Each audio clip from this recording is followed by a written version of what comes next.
All right, good evening. We're going to be in Matthew chapter 15 tonight.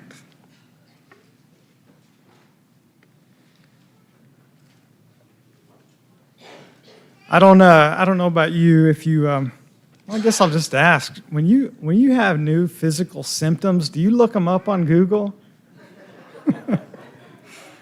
I know we're not supposed to, but you can't hardly help it, right? You just got to look. And I mentioned it to a doctor one time, and he gave me a little bit of a talk about it. When you look something up on Google, there are a lot of things you find out that can go wrong with the human body. More things than we wanted to think about might be wrong. I can imagine some pretty serious things that might be wrong with me, and then I Google it, and it gets a whole lot bigger. Sometimes I just come and gather with this body and look around the room, and I see people who are dealing with all kinds of very difficult things. There's a lot that can go wrong in the human body. There's a lot that's going wrong in the human body right here in this room. Lots of things that people are dealing with, some that we know about, some that we don't. Some that maybe you're not even comfortable to share, but you're anxious about it. So I want to think tonight about Jesus and our infirmities, the whole range of them, and reflect on this a little bit. Matthew chapter 15, verse 29 through 31 is our text.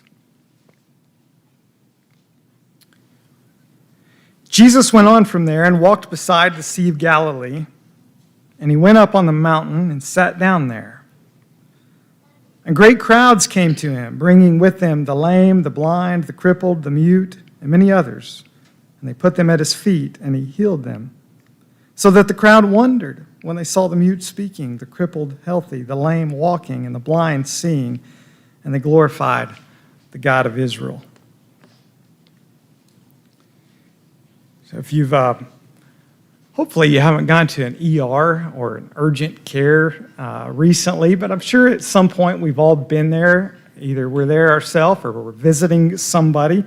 Especially in ER is kind of the scene that I have pictured because, and I guess I need to confess, I'm a people watcher. I mean an observer.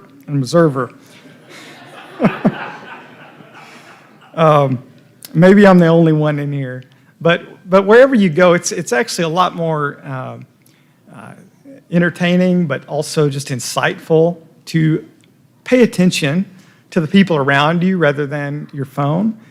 And when you go into an ER, especially, you just see a variety of ailments. You see all different ages, all different colors, all different kinds of injuries. You see people that are in obvious pain and others that seems less intense, or different kinds of sicknesses. I couldn't handle that for very long. I've got so much respect for nurses and doctors and first responders and people that deal with that every day. I don't think I could handle it. But I imagine a scene kind of like that. It's a little bit overwhelming to imagine this scene. All different kinds of ailments. And it kind of, people are people. You get a crowd of people together with the different things that they're dealing with, changing cultures or whatever. People are people. That's going to be a little bit of an overwhelming, maybe even a chaotic scene. Look at what verse 29 says there. Jesus went on from there, walked beside the Sea of Galilee, and he went up on the mountain and he sat down there. Now, what's not clear in Matthew is that this is Gentile territory. He's come into Gentile territory. We learn the details in Mark chapter 7. We get this account, and Mark's version gives us these other details that Jesus had just returned from the region of Tyre. He went through Sidon to the Sea of Galilee to the region of the Decapolis. This is the same region where earlier he was asked to leave. You remember that? This old scene with the pigs, and they begged him to leave? But it's a different kind of reception this time. Same area as before. They asked him to leave when he healed that demoniac. And the demoniac, he sent him and he said, go tell people what God has done for you. And the next time Jesus shows up, it's very different. These crowds are drawn to him.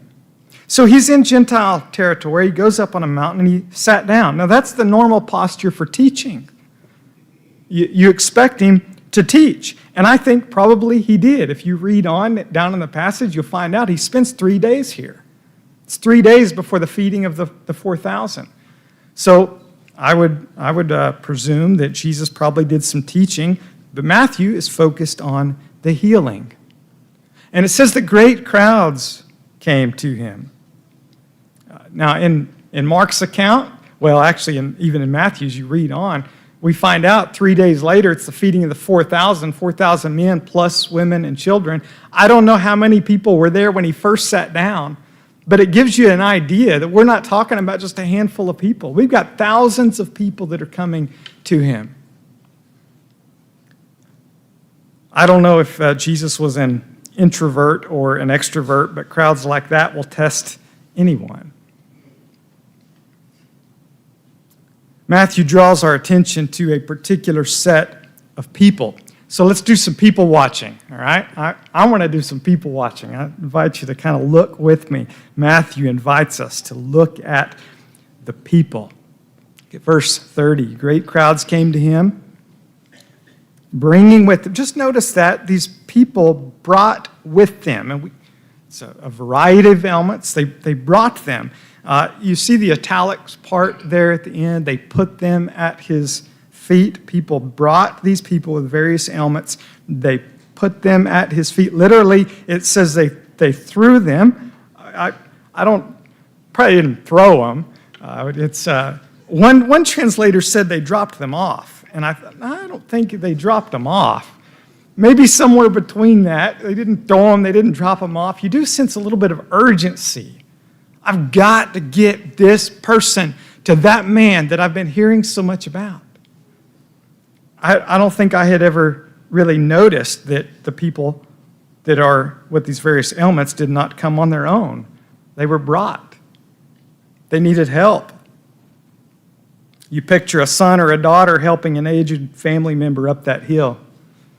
I'm going to get my dad, or I'm going to get my mom to this man. Or a mom or a dad carrying a sick child that they're worried about. A friend who took off work to get his disabled buddy some help. No doubt there was a wife dragging her husband up that hill because he doesn't do doctors. You don't know any guys like that, do you? Said, you're going. Maybe he's the one that got thrown. I don't know. Matthew wants us to see various infirmities. The lame just means somebody that had difficulty walking. Maybe it's an injury. Maybe they've got a broken bone or a dislocated joint. Maybe they've got worn out knees or a blown out disc in their back. Maybe they're paralyzed. Somebody had to carry them. I mean, it could be any number of things. And we see that kind of thing all the time. And with all of these, we got to remember these are before the days of Motrin, before the days of wheelchairs, before injections, before chiropractors. The blind. No doubt they were led by the hand by a friend. They couldn't get there on their own. Somebody led them there. Somebody grabbed their hand and walked them up there. Maybe they're blind like many of us are without our glasses. You ever take your glasses off? And you're like, whoa, I just appreciate these so much. I would live in a very different world without these glasses. Maybe there's some of those that just live in this blur and nothing is clear. Maybe they're completely blind. Maybe they lost their sight completely or they never had it. They don't know what sunlight looks like in the morning. They don't have any color in spring. They don't get to see a smile on another person's face. And the thing about blindness is it's virtually unheard of. Now these are Gentiles, but Matthew's writing mostly to Jewish Christians. And if you're a Jewish reader or a Christian one and you know your Old Testament, you know that there's not really any cases of the blind having their sight restored. The indications about the blind are that only God opens the eyes of the blind. Psalm 146:8, the Lord opens the eyes of the blind. There's something about the blind that it's almost a hopeless case when you look at it. You're bringing the blind to him? For some reason, somebody brought them. What have they heard about this man? What have they heard about Jesus that they would take somebody blind to him? Then the crippled, just it's a general term, disabled in some way. It could even be synonymous with lame. But it may be suggesting maybe a little bit different. Some will translate this as deformed. You might imagine some kind of deformity there. Maybe it's a birth defect. A child that was born in a certain way that makes it where they can't play and run like other kids. Some of you know that world. We take it for granted, a child just being able to play with other kids. And so maybe it's a kid in that kind of situation, or maybe it's somebody with severe arthritis, stooped back, crippled hands. Maybe it's a neurological issue that's taken feeling from some part of their body or some function that we take for granted. And the mute. The word can either mean deaf or mute, but if you read on to verse 31, it makes clear that it's those who can't speak that are really in focus.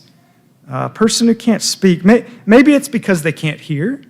I know there's at least one man here who couldn't hear, and that affected his speech. But maybe it's people who've had a stroke and have lost that ability to speak. Our voice is not just important. I mean, we need our voice to communicate. You don't take it for granted how we use our voice. Imagine if you could not speak, what life would be like in this world if you couldn't communicate in that way. But a voice is different even than arms or legs or anything. It's so personal to you. There's something about a voice it's unique to you. I was visiting with Nancy Burge this afternoon, and she mentioned Virgil, her husband who passed away a few years ago. And as soon as she said his name, guess what I heard in my head? Virgil's voice, his laugh. You know, you can hear it too, those of you who know him. Voice is just so particular to a person. And then did you notice this? And many others. Many others. I wonder what it was. You know, an infection, a tooth abscess, skin disorders, migraines. I started to Google and find more, but you get the idea. Who knows?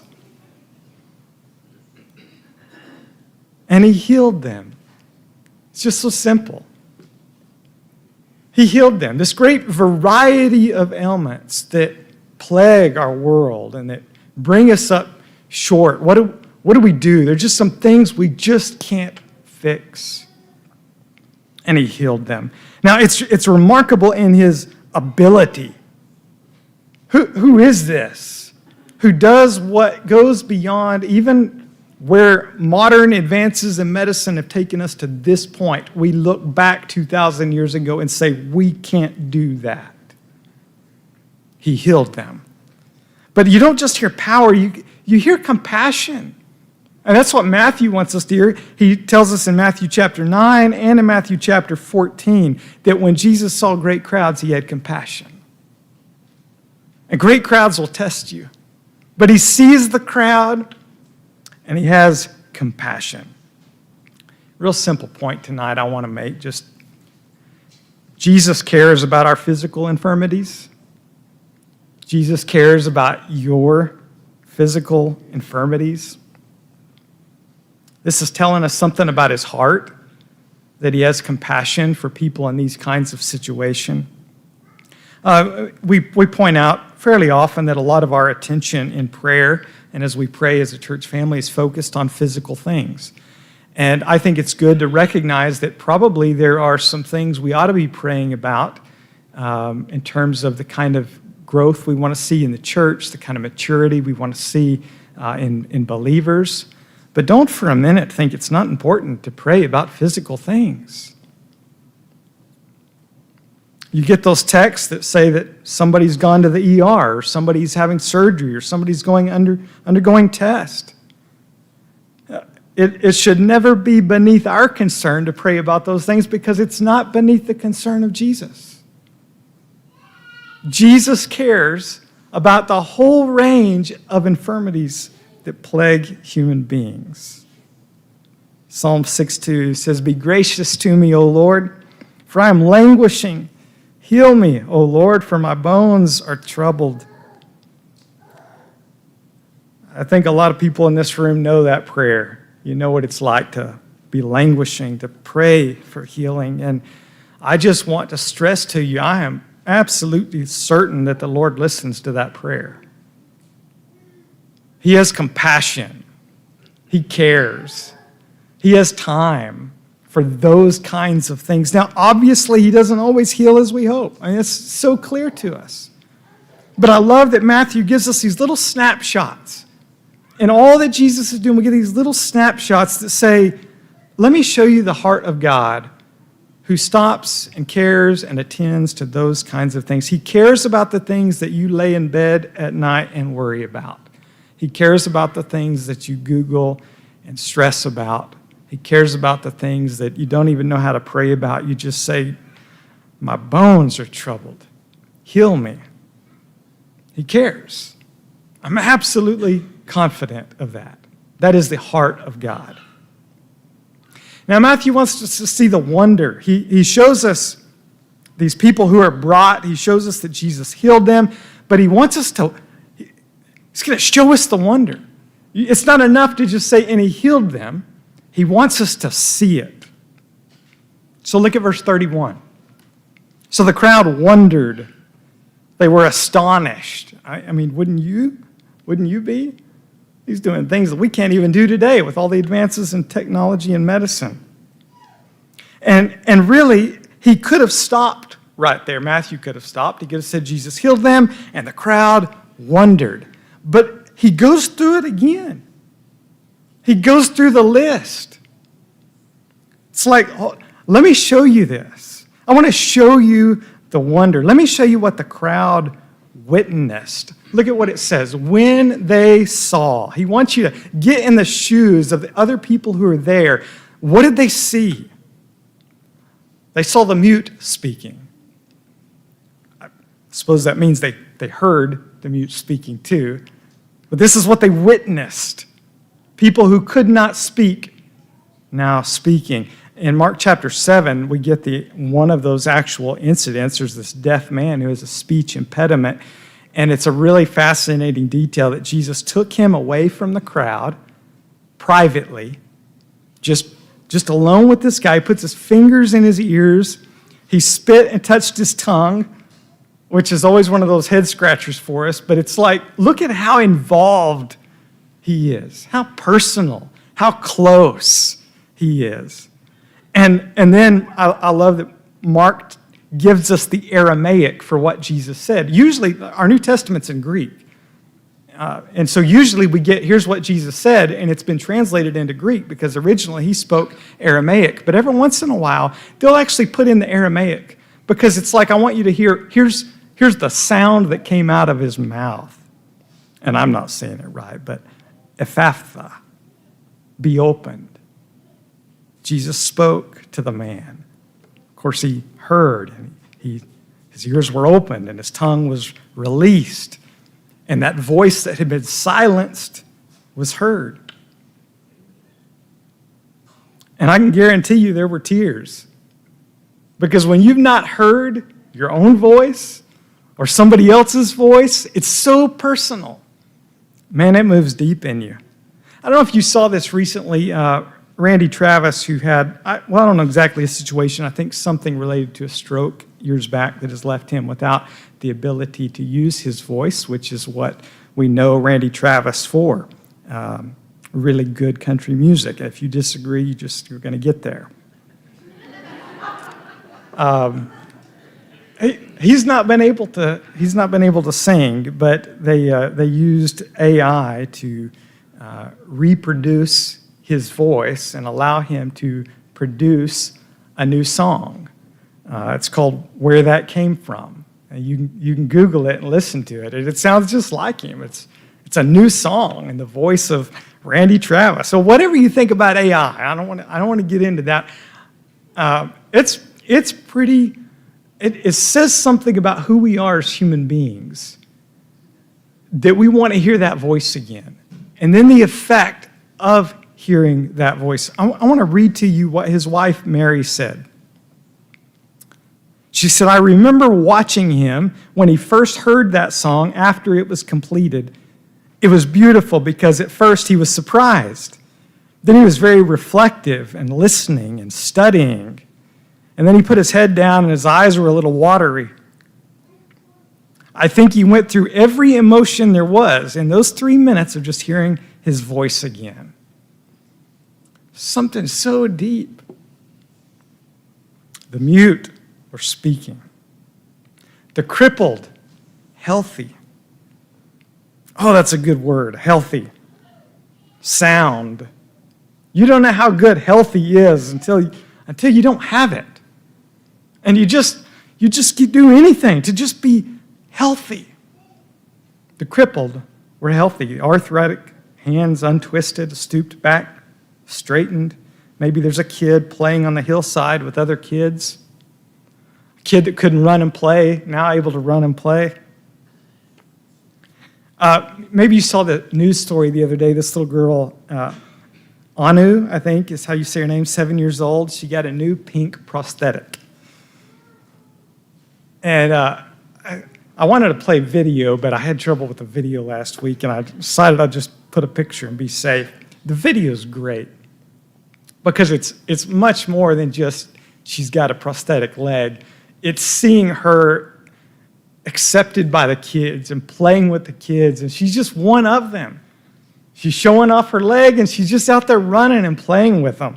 It's much more than just a leg back. It's the community. There's so much more than a leg that was missing. And all of that is restored with a prosthetic. You can see the smiles in the picture. What I want you to do is when you read this text, can you see the smiles? Can you see just the uncontainable joy? The lame walking. And no doubt leaping. I mean, that's human nature. You're going to leap. And we read elsewhere about the lame leaping when they're healed. Why not? If you're restored, you couldn't move. Now you can jump and run. Maybe somebody came with a knee issue or a back issue. And some of you have that. You've got knee issues and back issues, and maybe a chiropractor gets you straightened up or you get a knee replacement. You just have this profound appreciation. But imagine if you were paralyzed. Imagine if you didn't have the ability to do just normal things that we take for granted. I'm always amazed at people who are paralyzed at just their determination and their spirit, their determination to press on in life, but also that determination to walk, that doctors are telling them, you're not going to walk again. And it's like, I'm going to will it. And we see so many times where it can't happen. But there's just this incredible determination that we see. We've got some technology. I don't know much about this, but it's fascinating. This is a man named Oscom. This is a story from May of last year. He was paralyzed from the hips down in a motorcycle accident. For a decade, he's been unable to walk. And there's this new technology where they put these digital implants in your brain and in your spine. It does some kind of bypass. Sounds like something you do on a car. And you do some bypass, and now he can walk. I mean, not the way many of us can walk, but he can walk. Hadn't been able to do that in 10 years. And I'm always curious, what's the word somebody will use? But he said freedom. I wouldn't have thought that. For 10 years, he's not had freedom. Freedom to get up and go to the restroom, freedom to get a drink when you're ready, freedom to step out and get a fresh breath of air, freedom.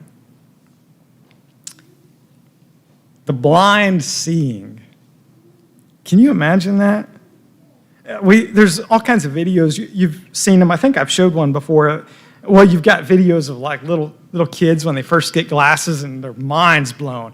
Or we've got glasses now where someone who's colorblind can see the world in color for the first time. And you know what they always do? They put them on, they see it, then they take them off immediately and they just weep. There's something about having that, just even color restored, that it's so emotional. There's again, some new technology. This young lady's named Yvonne. She's legally blind, and there's some kind of the article I was reading said these are like glasses out of Star Trek. I don't know if you guys know Star Trek or not, but they've got these new glasses that somehow make it to where somebody who's legally blind, not who's absolutely blind, but someone who's legally blind can see the world crisp and sharp in ways that they've not been able to do. And so you don't worry about how you look, right? It's about how you see. And let me just quote what Yvonne said. She said, "I remember putting them on and looking up, and I saw my husband, who I'd been married to for 8 years and had never seen before." She's never seen her husband. 8 years.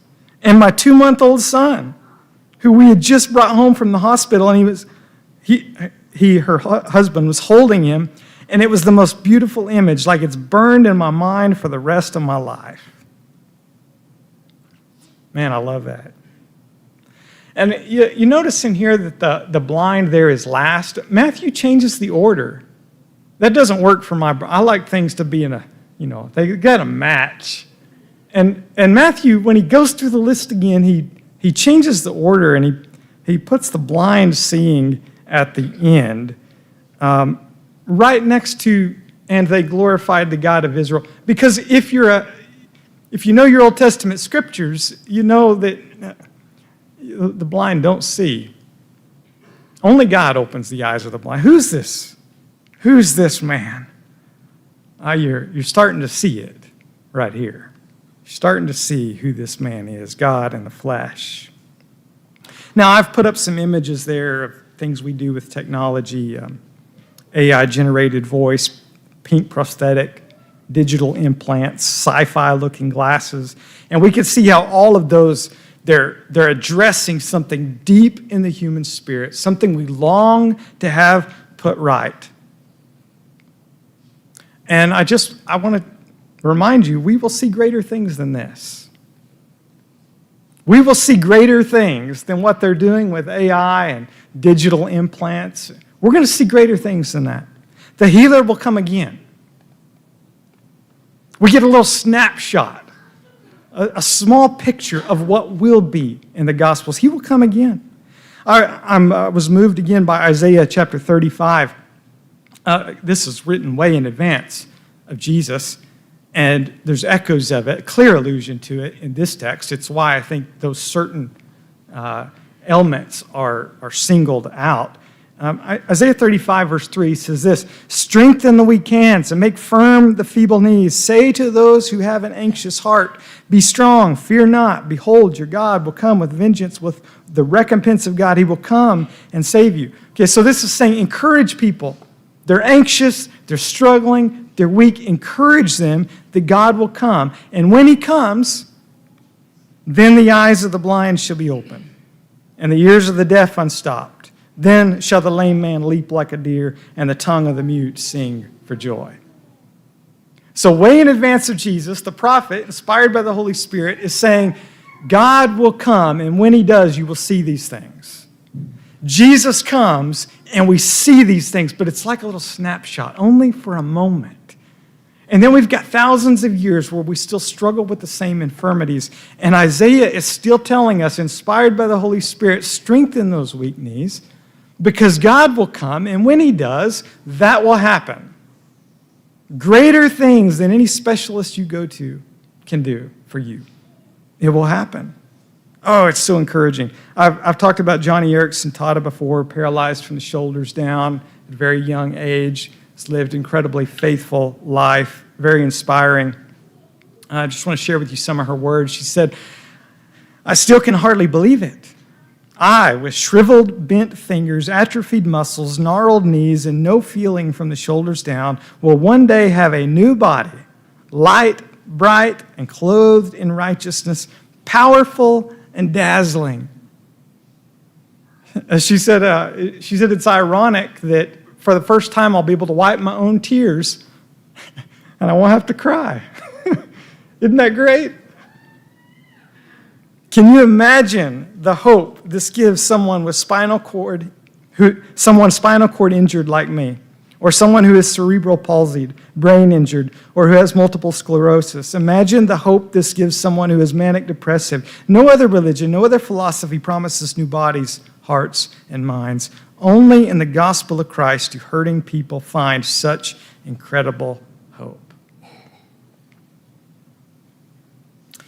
My devotional reading the other morning, I was struck by this verse. I want to leave you with it tonight. Psalm 94:19. Got it there in the CSB because that's what I was reading it in, and that's just kind of hits you. When I am filled with cares, speaking to God, your comfort brings me joy. I know you've got cares. I know you got anxieties that you're filled with, that weigh you down. May the comfort of God bring you joy. He cares about your infirmities. The healer will come again. We're going to see greater things. Let that bring you comfort and joy. If there's anything we can do for you tonight, if you want to put your faith in Jesus, be baptized into Him, I'd love to help you with it. I invite you to come to the front while we stand and sing.